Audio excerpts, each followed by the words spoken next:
Assalamualaikum warahmatullahi wabarakatuh. Syukur alhamdulillah pada kesempatan kali ini kita dapat berjumpa kembali dalam acara Dialog Spektrum, sebuah kajian spesifik, strategis, dan maslahat bagi umat. Pemirsa, tak terasa pengurus cabang Nahdlatul Ulama Kabupaten Sidoarjo telah menentukan dan memilih ketua Tamfidiyah dan ketua Suriah pada konferensi cabang Nahdlatul Ulama ke-21 kemarin di Unusida.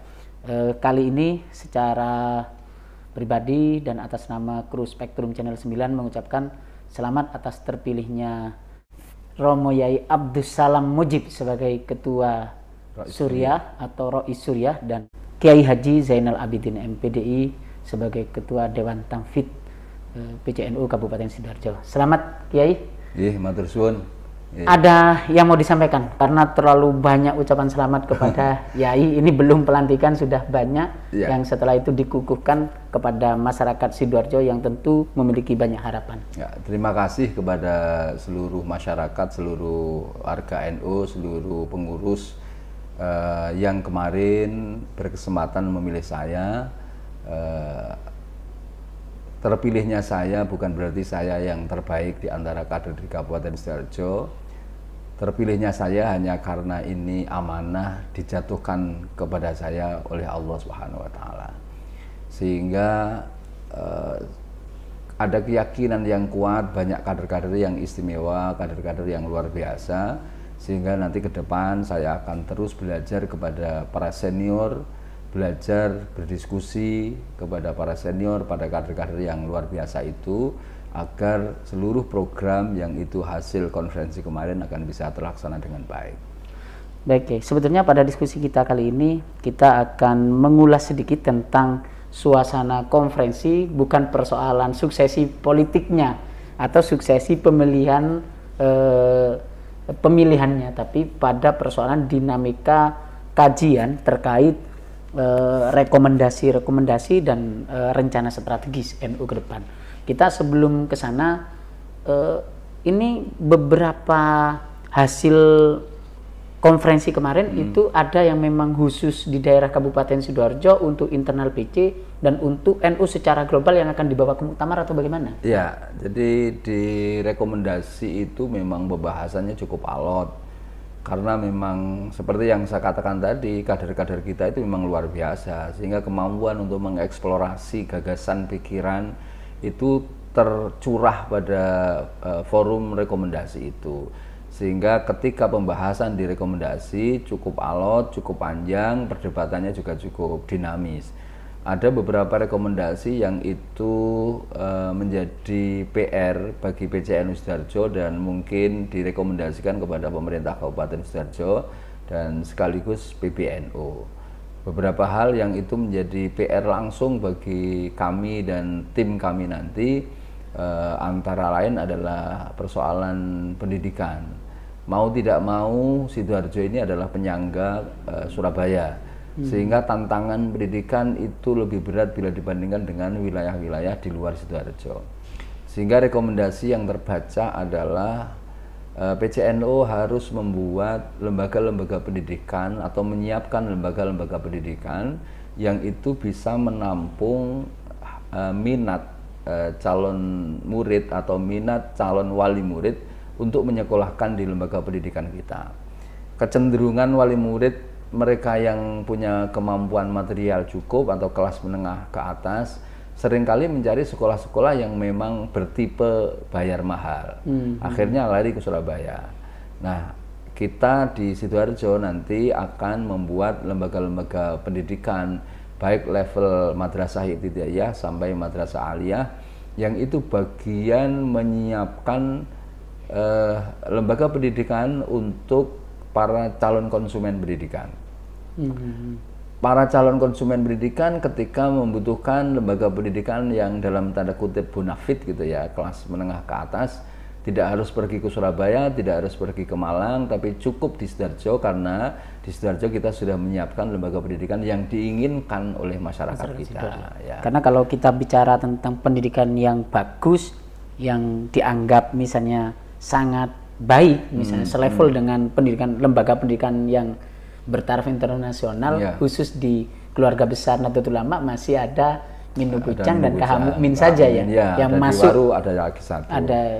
Tapi dengan program desiminasi kita sudah mulai muncul, mulai tumbuh lah beberapa madrasah ibtidaiyah yang muncul dari beberapa MBC. Alhamdulillah sudah mulai tumbuh lah dengan adanya karena kan program sudah pilot project, acuannya sudah ada, Min Bujang dan Kh. Mukmin. Terus kemudian dibimbing oleh beliau-beliau yang sudah berhasil dalam menangani pendidikan. Khusus SMA-nya NU hanya punya satu, Mas Yan. SMK NU Plus. Kalau secara owner itu memang masih punya satu. Ada SMK Plus, ada Wali Songo itu kan ada beberapa unit. Cuman yang ditangani oleh Ma'arif kan banyak. Jadi lembaga-lembaga pendidikan yang notabene ada di bawah Ma'arif Kortan kecamatan. Pengelola misalnya pondok pesantren, itu semuanya bergabung ke Ma'arif. Dan kita juga sedang mengadakan desiminasi di level sanawiyah atau SMP. Untuk level aliyah mungkin tahun depan ini akan kita lakukan desiminasi. Ada banyak permintaan dari masyarakat yang misalnya memohon untuk mendirikan pendirian sekolah negeri tingkat menengah atas misalnya untuk daerah Sidoarjo Barat. Apakah itu juga masuk pembahasan atau bagian dari ini? Karena itu kan juga termasuk pembahasan. Jadi harapannya karena memang Ma'arif itu kan menangani lembaga pendidikan swasta. Nah, saat ini swasta itu sudah mulai agak sambatan istilahnya karena kekurangan murid. Nah, kalau itu nanti ada program pemerintah mendirikan sekolah negeri baik SMP maupun aliyah ataupun SMA di satu kecamatan, sementara lembaga pendidikan yang bergabung di Ma'arif sendiri belum maksimal, artinya belum maksimal itu jumlah murid yang menjadi murid juga tidak terlalu banyak, pengelolaannya juga belum maksimal. Nah, nanti kalau kedatangan sekolah negeri maka itu akan tambah berkurang lagi. Tambah kukut ya. Oleh karenanya salah satu rekomendasi apabila pemerintah ingin mendirikan sekolah negeri di satu wilayah harus melakukan kajian-kajian secara maksimal dan mengajak diskusi dengan teman-teman MKKS minimal. Ya dengan NU lah yang itu diwakili oleh teman-teman Ma'arif. Baik, Yai. Selain persoalan pendidikan misalnya khusus rekomendasi yang akan dibawa ke PBNU saat jelang muktamar besok? Ya karena ini muktamarnya kita belum jelas kapan dilaksanakan, tapi kita sedang berusaha sekuat tenaga agar susunan kepengurusan ini segera untuk kita ajukan pengesahannya, dan ketika itu susunan kepengurusan bisa disahkan berarti kita akan berhak untuk mengikuti muktamar. Baru akan membahas apa yang akan dibawa ke sana. Ya, dan kita sudah membuka link-link lah mana yang nanti akan bisa mempercepat proses itu. Baik, Yai. Kalau misalnya terkait persoalan SK ini, kalau misalnya memang alternatif terburuk tidak terjadi SK, katanya ada wacana hanya menjadi peninjau atau dan sebagainya. Kalau nanti SK nggak sampai terbit sesuai dengan surat edarannya PBNU, berarti kita hanya sebagai peninjau, tidak punya hak suara untuk memilih. Tapi kan masih tetap bisa membawa hasil konvercap kemarin ke muktamar dalam forum rapat 45. Jadi tetap bisa kita sampaikan di forum muktamar nanti. Terkait dengan besok yang akan dibawa ke muktamar, kira-kira apa, Kiai? Terkait visi para masyayikh, para ulama Sidoarjo untuk memberi kontribusi terbaik bagi NU. Untuk kalau kita mengusulkan atau rekomendasi kepada PBNU, salah satunya adalah mengenai lembaga pendidikan. Jadi jangan sampai ada membeda-bedakan antara lembaga pendidikan swasta dan lembaga pendidikan negeri. Termasuk di dalamnya adalah penghargaan terhadap para guru-guru yang berkiprah di lembaga pendidikan swasta. Kemudian kaitannya dengan lembaga-lembaga yang dalam tanda kutip seringkali dimaknai sebagai lembaga non formal di pondok-pondok pesantren, itu tetap mendapatkan penghargaan sebagaimana penghargaan yang diberikan kepada lembaga-lembaga pendidikan negeri. itu kaitannya dengan pendidikan, kaitannya dengan penyelenggaraan muktamar. Kita mengharapkan bahwa muktamar itu bisa berjalan clean dan berwibawa. Nah, itu bisa diterjemahkan sendiri oleh para muktamirin dan oleh para kader-kader di Nahdlatul Ulama. Clean dan berwibawa. Berwibawa, ya. Artinya tetap menjaga muruah para ulama, para masyayikh yang berada di NU, baik dari PB hingga ke ranting-ranting. Karena apapun efek yang nanti terjadi di muktamar akan berdampak kepada mereka yang mengemban amanah di ranting. Iya, betul. Ini yang terpenting, karena bicara persoalan viral, kemarin Kiai pernah viral terkait ceramah saat jelang 1 abad NU. Itu banyak yang viral sekali, begitu Kiai. Ada tanggapan terkait itu? Ya, sebenarnya kita kan memang tidak sengaja, tapi memang itu bukan isu ya, itu materi yang memang harus kita gelurakan kepada kader-kader NU. Banyak kader NU itu yang memang tidak paham tentang NU. Pokoknya melok-melok, kegiatan NU melok-melok gitu ya. Tapi ruh yang ada di NU itu kurang dipahami. Terus semangat yang muncul para muassis itu juga kurang dipahami. Nah, sehingga materi-materi tentang ruh yang dimiliki oleh muassis NU ya harus kita jelaskan kepada warga-warga kita. Termasuk sejarah bagaimana NU menjelang 1 abad itu, apa yang menjadi program-program strategis yang harus dilakukan untuk menyongsong 1 abad Nahdlatul Ulama. Ini kembali kepada program, karena memang di NU kan berbeda dengan pilkada.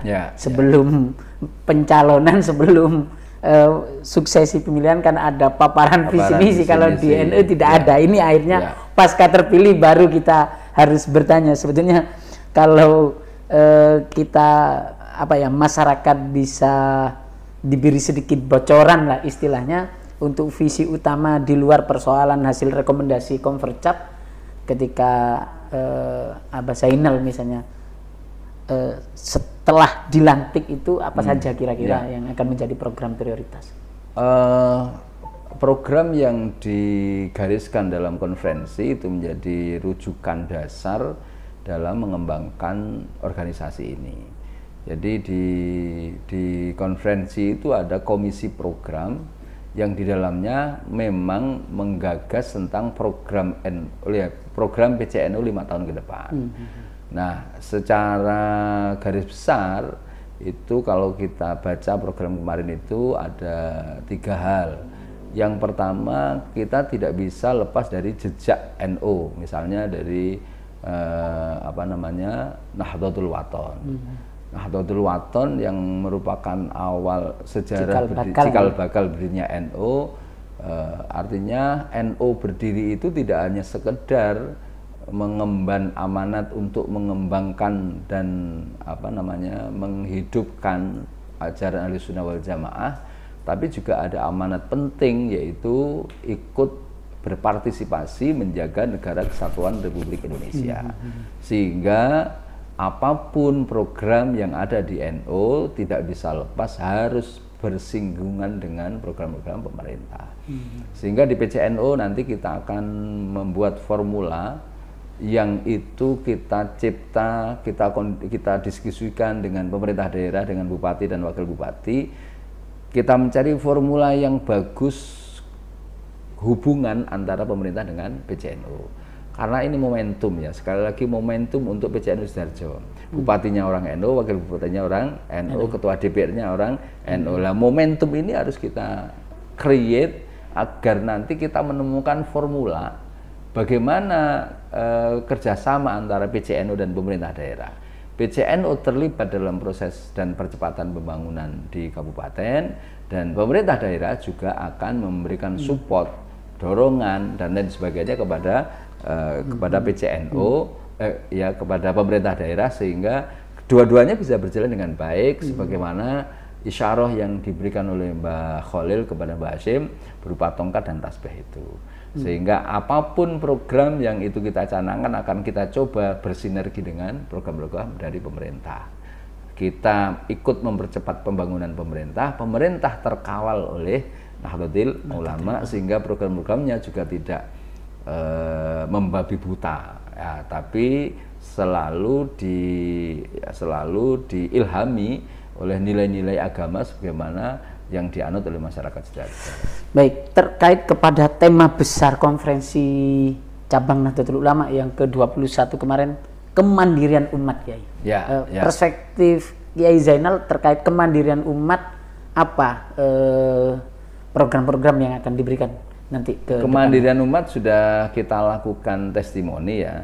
Jadi produk dari PKPNU atau efek PKPNU ternyata mampu memberikan semangat kepada kader-kader kita di ranting-ranting untuk melakukan atau membuat program koin peduli. Ya, koin peduli. Memang nampaknya hanya sebuah koin yang nilainya tidak terlalu besar. Tapi kalau itu dikelola dengan baik, maka akan menjadi kekuatan ekonomi luar biasa. Banyak teman-teman ranting yang sudah mampu memberikan support anggaran kepada ekonomi tingkat menengah ke bawah. Ada yang memberi modal, ada yang membuatkan tempat jualan, misalnya jualan gorengan, jualan pentol dan lain sebagainya. Itu difasilitasi oleh teman-teman ranting. Nah, kalau itu terus dikembang tumbuhkan, saya yakin penguatan ekonomi baik secara personal maupun secara lembaga akan tumbuh dengan baik. Saya katakan kelihatannya uang receh, tapi ketika itu uang receh dimasukkan dalam kaleng, katakanlah pagi 500, sore 500, kalau dikalikan 30 itu sudah 30.000 kali jumlah kaleng yang ada di kampung. Katakanlah jumlah kaleng di kampung itu 1.000. Sudah berapa? 1.000 kali 30.000. Itu di satu ranting. Belum ranting yang lain. Nah, itu kalau dikembangkan dan dikelola akan menjadi kemandirian ekonomi. Contoh kecil. Wong NU itu kan lekat dengan selamatan, tahlilan. Nah, nanti siapa yang support akuanya, dikelola oleh teman-teman Lazisnu, mensupport akuanya, mensupport kebutuhan konsumsinya. Tidak apa-apa nanti bayar belakangan. Belum lagi kalau nanti ada orang NU mantu duwe gawe misalnya. Ada teman-teman Lazis yang menjadi EU kecil lah, EU kecil di sebuah punya gawenya orang kampung. Mulai dari support beras, support daging, sampai kemudian MC, kori, jadi ceramah, jadi satu paket. Kalau kemudian itu ditangani secara profesional akan menjadi kekuatan ekonomi yang luar biasa. Butuh Astapora tinggal manggil konco banser. Nah, gampang kalau itu. Itu bonus bagi yang nanti memakai PO-nya PCNU. Kayak ada yang bertanya begini, kita bicara kemandirian umat, tapi beberapa kegiatan di NU masih tergantung pada proposal. Bagaimana jawabannya, Kiai? Saya pikir sekarang sudah mulai berkurang untuk proposal. Jadi kalau seringkali orang luar mengatakan NU disingkat narik urunan, sekarang sudah mulai tidak berlaku. Maksudnya dengan adanya fundraising yang dilakukan oleh Lazisnu, ternyata ranting-ranting sekarang sudah mulai mampu untuk membiayai seluruh kegiatan di ranting. Ya. Walaupun sebetulnya urunan itu tidak boleh dihilangkan untuk partisipasi masyarakat roh, ya. Iya, enggak apa-apa. Artinya kita enggak usah kemudian terlalu menjaga nih proposal, enggak. Kita masih punya kemandirian. Kalaupun misalnya kita umumkan siapa yang mau urunan ya tetap kita persilakan. Dan sekarang sistem WA grup itu kan sudah luar biasa pengaruhnya. Misalnya ajakan urunan, ngelis satu persatu, satu second, itu ternyata juga metodologi untuk fundraising yang cukup luar biasa. Tidak seperti dahulu ya. Ya, kalau dahulu kita selalu mendatangi rumah ke rumah membawa proposal. Sekarang insya Allah sudah enggak lah. Jadi dengan adanya, katakanlah kayak saya sekedar mencontohkan di kecamatan saya, MBC Buduran itu sekarang 1 bulan sudah mampu mengumpulkan uang kaleng tadi senilai 135 juta per bulan. Per bulannya. Loh, kalau itu digerakkan semua, ranting-ranting katakanlah per ranting dapat 5-15 juta, itu akan menjadi kekuatan luar biasa. Ranting berkegiatan sudah tidak harus minta-minta, cukup menggunakan uang itu. Di samping Lazis nanti juga akan memberikan pelayanan kesehatan, pelayanan pendidikan, memberikan santunan kepada duafa yang ada di lapangan. Terakhir Kiai, apa yang akan berubah dari wajah PCNU di bawah kepemimpinan Abah Zainal ke depan? Kira-kira? Saya tidak terlalu berobsesi merubah karena NU Sidoarjo itu sudah bagus ya. Sudah bagus. Jadi saya hanya lebih fokus kepada melakukan koordinasi, konsolidasi terhadap seluruh kader dan seluruh potensi yang ada di Kabupaten Sidoarjo. Fondasi-fondasi artinya sudah berjalan semua. Fondasi sudah berjalan semua, tinggal nanti kita mengkoordinasikan, mengkonsolidasikan kekuatan satu dengan kekuatan lain sampai kemudian menjadi kekuatan yang utuh dan akan membawa JNU Sidoarjo lebih bagus lah. Termasuk pengelolaan keuangan, nanti kita tidak pakai uang, tidak pakai pengelolaan secara manual, tapi kita melibatkan auditor, ya kita audit ya. Uang kita nanti akan kita audit karena memang penggunaan uang kita ya, satu, uangnya jamaah, dua, jumlahnya juga cukup besar sehingga kita perlu seluruh kegiatan diaudit oleh auditor independen. Baik Kiai, sebagai penutup sekali lagi yang mau disampaikan kepada masyarakat dan para masai sampai tingkat ranting. Terima kasih kepada seluruh jamaah yang mempercayai saya untuk menjadi nakhoda di PCNU Sidoarjo. Saya tetap berharap partisipasi, bimbingan, dan lain sebagainya dari seluruh kader yang ada di Kabupaten Sidoarjo akan tetap saya harapkan dan selalu minta saran kepada para senior sehingga berjalannya saya dengan tim itu tidak terseok-seok tapi selalu mendapatkan masukan, kritikan dari semua pihak sampai kemudian kami selesai melaksanakan tugas 5 tahun ke depan. Ini sebelum ditutup ada pertanyaan, apa sih sebetulnya Nahdlatul Ulama secara khusus untuk meyakinkan ke anak-anak muda bahwa NU ini organisasi yang benar untuk kalangan kelompok milenial? Iya, pertama memang kita harus tanamkan bahwa banyak organisasi, tapi tidak banyak organisasi yang itu memberikan pelayanan jasmani dan rohani, hidup dan mati. Ya, kalau NU itu tidak hanya ngurusi orang hidup, tapi juga ngurusi orang mati. Yang kedua, bahwa NU itu dibuat tidak sekedar didirikan oleh orang-orang yang cangkruk-cangkruk kemudian ada ide dan kemudian dibuat NU, enggak. Tapi NU itu diproses melalui proses yang panjang, riyadhah yang panjang, mujahadah yang panjang, dan yang mendirikan adalah walinya Allah, kekasihnya Allah. Sehingga hadirnya NU tidak hanya sekedar sebagai organisasi keagamaan dan sosial, tapi organisasi yang bisa memberikan pelayanan kepada masyarakat menjadi rahmatan lil alamin. Sehingga kalau kepingin teman-teman muda, ya kepingin teman-teman muda hidup penuh dengan manfaat, maka bergabunglah kepada Nahdlatul Ulama. Khusus untuk tujuan utama NU didirikan apa misalnya Kiai yang hari ini nanti akan terus dikembangkan oleh Yai Zainal? Ya seperti yang saya katakan tadi, mulai dari Nahdlatul Wathon, Nahdlatul Tujar itu kan tonggak untuk melakukan penguatan ekonomi. Kemudian Taswirul Afkar, tonggak untuk melakukan pengembangan pemikiran, baik pemikiran Aswaja maupun pemikiran Islam yang seperti Nahdlatul Ulama, ya, Islam Nusantara, Islam yang bisa berbaur, itu selalu kita kembangkan dengan Taswirul Afkar. Jadi kalau kita lihat isyarah yang diberikan oleh Mbah Khalil kepada Mbah Hasyim, yang pertama adalah tongkat.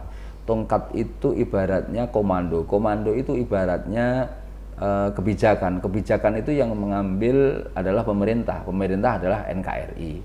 Jadi NU berdiri itu menyangga NKRI. Siapapun orang yang akan menghancurkan NKRI maka harus berhadapan dulu dengan NU. Yang kedua adalah tasbih. Tasbih itu identik dengan wiritan. Wiritan identik dengan ideologi. NU berdiri juga menyangga keberlangsungan ideologi Ahlussunnah wal Jamaah. Dua hal ini yang kemudian menjadi daya tarik bagi masyarakat dunia. Mengapa Indonesia kok Ahlussunnah wal Jamaahnya bisa berjalan dengan baik tanpa mendapatkan perlawanan dari semua golongan? Itu yang kemudian menjadi daya tarik orang-orang di luar negeri. Dulu Amerika merasa selalu mengkambing hitamkan orang Islam Indonesia, tapi setelah dijelaskan tentang Islam Indonesia, Amerika akhirnya tertarik dengan Islam Indonesia. Ya maksudnya Islam yang ada di Indonesia. itu kan tidak bisa lepas dari karakter-karakter bawaan negara Indonesia, karakter bawaan Nusantara. Sehingga NU berdiri satu menyangga negara kesatuan Republik Indonesia, yang kedua menyangga keberlangsungan faham Ahlussunnah wal Jamaah. Dua hal itu. Terima kasih atas waktu yang diberikan. Siap. Terakhir, apa ada penutup terkait diskusi kita kali ini? Terima kasih kepada semuanya, khususnya kepada Spektrum yang telah membantu mensosialisasikan program-program Nahdlatul PCNU Sidoarjo. Mudah-mudahan kerjasama yang baik ini akan menumbuh kembangkan semangat dan keyakinan para jamaah terhadap kepengurusan PCNU di masa khidmat 2021-2026. Matur suwun, mohon maaf. Assalamualaikum warahmatullahi wabarakatuh. Waalaikumsalam warahmatullahi wabarakatuh. Saya Ahmad Junedi undur diri. Kurang lebihnya mohon maaf. Wallahul muwaffiq ila aqwamit thoriq. Wassalamualaikum warahmatullahi wabarakatuh. Matur sembah nuwun. Ya.